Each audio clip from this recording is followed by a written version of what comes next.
Direktorat Jenderal Pajak mencatat sebanyak 11,57 juta wajib pajak telah melaporkan SPT tahunan pajak penghasilan tahun pajak 2025 hingga 21 April tahun 2026. Dengan kontribusi terbesar berasal dari wajib pajak orang pribadi, sementara kepatuhan wajib pajak badan juga terus meningkat menjelang batas akhir pelaporan. Direktur Penyuluhan, Pelayanan, dan Humas DJP menyebutkan, di sisi lain, transformasi digital melalui sistem Koretex juga menunjukkan perkembangan signifikan dengan 18,29 juta akun telah diaktifkan, yang menjadi langkah penting menuju layanan perpajakan yang lebih modern dan efisien, serta mengimbau wajib pajak badan untuk segera melaporkan SPT sebelum tenggat 30 April tahun 2026, guna menghindari sanksi keterlambatan.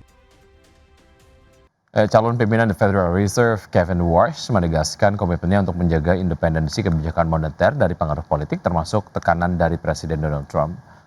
Warsh menyebut independensi kebijakan moneter sebagai hal yang esensial. Ia menilai keberhasilan menekan inflasi menjadi tameng utama bagi bank sentral dalam menghadapi kritik publik maupun tekanan politik. Ia menyatakan keberlanjutan independensi tersebut sangat bergantung pada kemampuan The Fed menjalankan mandatnya dan tidak melampaui kewenangan yang diberikan oleh Kongres. Menurut Warsh, pernyataan atau pandangan dari pejabat terpilih termasuk presiden dan anggota parlemen terkait dengan suku bunga bukanlah ancaman langsung terhadap independensi operasional bank sentral. Adapun pernyataan Warsh muncul di tengah tekanan dari Trump yang menegaskan kembali harapannya agar suku bunga segera diturunkan. Trump menyebut ia akan kecewa jika kandidat pilihannya tidak segera memangkas suku bunga setelah menjabat.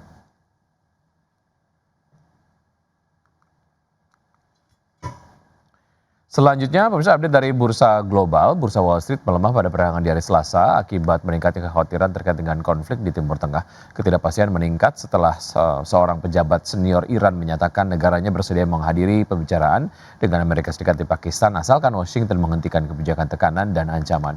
Pasar semakin tertekan menjelang penutupan perdagangan setelah muncul laporan Wakil Presiden J.D. Vance membatalkan perjalanan ke Pakistan untuk menghadiri perbincangan atau pembicaraan damai. Pada perdagangan di hari Selasa, Dow Jones Industrial Average ditutup turun 0,59% ke level 49.149, S&P 500 melemah 0,63% ke posisi 7.064 dan Nasdaq Composite yang terkoreksi 0,59% ke 24.259. Ya, sementara itu dari Bursa Eropa, Bursa Ekuitas Eropa terkoreksi pada perdagangan di hari Selasa seiring dengan meningkatnya kehati-hatian investor terhadap ketidakpastian pembicaraan damai antara Amerika Serikat dan Iran. Stock 600 turun 0,87% ke 616,03, kemudian CAC 40 Prancis menyusut 1,14% ke 8.235 dan FTSE 100 Inggris turun 1,05% ke posisi 10.498.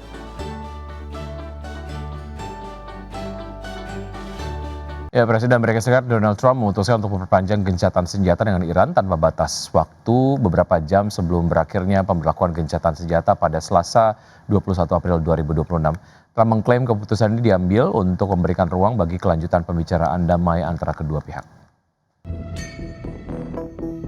Presiden Amerika Serikat Donald Trump memutuskan memperpanjang gencatan senjata dengan Iran tanpa batas waktu hanya beberapa jam sebelum masa berlakunya habis pada Selasa 21 April 2026. Keputusan ini diambil untuk memberi ruang bagi kelanjutan pembicaraan damai antara kedua pihak.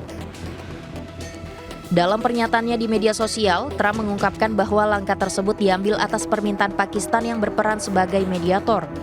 Ia menyebut penundaan serangan dilakukan agar Iran memiliki waktu menyusun dan mengajukan proposal baru yang lebih terpadu dalam proses negosiasi.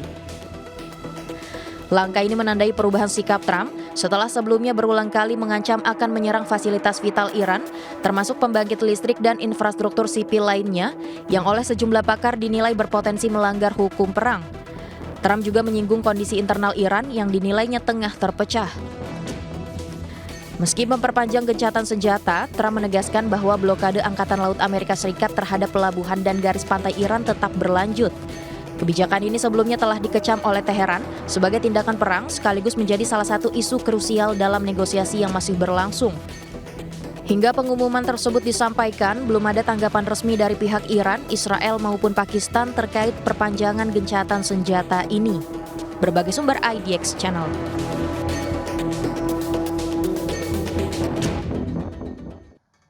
Pemirsa, PT Astra Auto Parts Tbk membukukan kinerja positif pada kuartal 1 2026 dengan mencatatkan laba bersih sebesar 558,9 miliar rupiah, tumbuh 10,6% secara tahunan. Ya, raihan kinerja tersebut ditopang oleh permintaan yang solid dari segmen aftermarket dan original equipment manufacturer, serta kontribusi ekspor yang relatif stabil.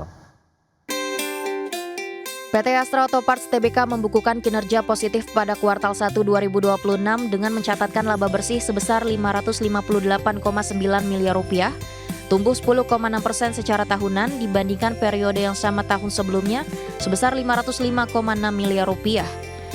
Kenaikan laba bersih tersebut sejalan dengan pertumbuhan pendapatan perseroan yang tercatat sebesar 5,3 triliun rupiah, meningkat 7,4% year on year.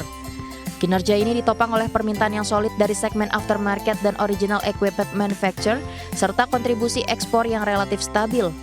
Adapun momentum Lebaran pada Maret 2026 turut mendorong peningkatan aktivitas servis dan penggantian komponen kendaraan, baik roda 2 maupun roda 4, sehingga berdampak positif terhadap penjualan di jaringan distribusi perseroan.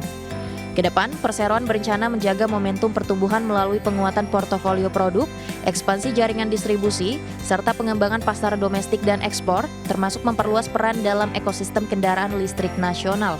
Berbagai sumber IDX Channel.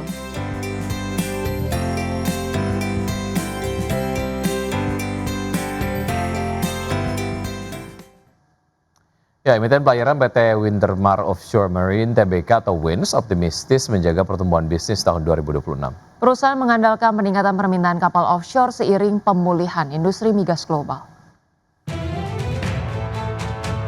PT Wintermar Offshore Marine Tbk melihat adanya peningkatan permintaan kapal penunjang lepas pantai atau offshore support vessel. Seiring aktivitas industri minyak dan gas yang mulai menguat di awal 2026. Kondisi ini menjadi pendorong utama kinerja perusahaan. WINS menargetkan tingkat utilasi armada mencapai sekitar 70% pada tahun ini, dengan strategi efisiensi dan peningkatan kontrak sewa kapal. Peningkatan utilisasi menjadi kunci untuk menjaga pendapatan dan profitabilitas. Selain peningkatan permintaan, perusahaan juga diuntungkan dari kenaikan tarif sewa kapal yang dipengaruhi oleh terbatasnya pasokan kapal di pasar global. Kondisi ini memberikan potensi peningkatan margin bagi perusahaan. Untuk memperkuat bisnis, WINS juga melakukan ekspansi ke pasar luar negeri, salah satunya melalui pembentukan perusahaan patungan di Malaysia. Langkah ini memberikan akses ke pasar baru dan meningkatkan daya saing. Perusahaan juga mulai mengembangkan solusi digital dalam operasional pelayaran untuk meningkatkan efisiensi dan produktivitas. Strategi ini menjadi bagian dari transformasi bisnis jangka panjang. Bisnis utama WINS sangat terkait dengan aktivitas industri minyak dan gas, terutama untuk layanan transportasi dan logistik di lepas pantai. Pemulihan sektor ini menjadi katalis penting bagi kinerja. Meski prospek positif, perusahaan tetap mewaspadai risiko seperti fluktuasi harga minyak dan ketidakpastian global. Faktor ini dapat mempengaruhi permintaan kapal offshore. WINS menekankan pentingnya efisiensi operasional dan pengelolaan armada untuk menjaga kinerja di tengah fluktuasi pasar. Langkah ini diharapkan menjaga stabilitas bisnis. Dengan meningkatnya permintaan dan strategi ekspansi, WINS optimis dapat memanfaatkan momentum untuk meningkatkan kinerja di tahun 2026. Berbagai sumber IDX Channel. Ya, PT Adikarya Persero Tbk membukukan nilai kontrak baru senilai 4,72 triliun rupiah hingga akhir kuartal 1 tahun ini. Realisasi tersebut tumbuh 131,5% secara year on year dibandingkan periode yang sama tahun sebelumnya. Berdasarkan sumber pendanaannya, perolehan kontrak baru didominasi oleh proyek pemerintah sebesar 76%, proyek BUMN sebesar 22% dan proyek swasta sebesar 2%. Sedangkan berdasarkan lini bisnis, kontribusi terbesar berasal dari sektor engineering and construction sebesar 95%.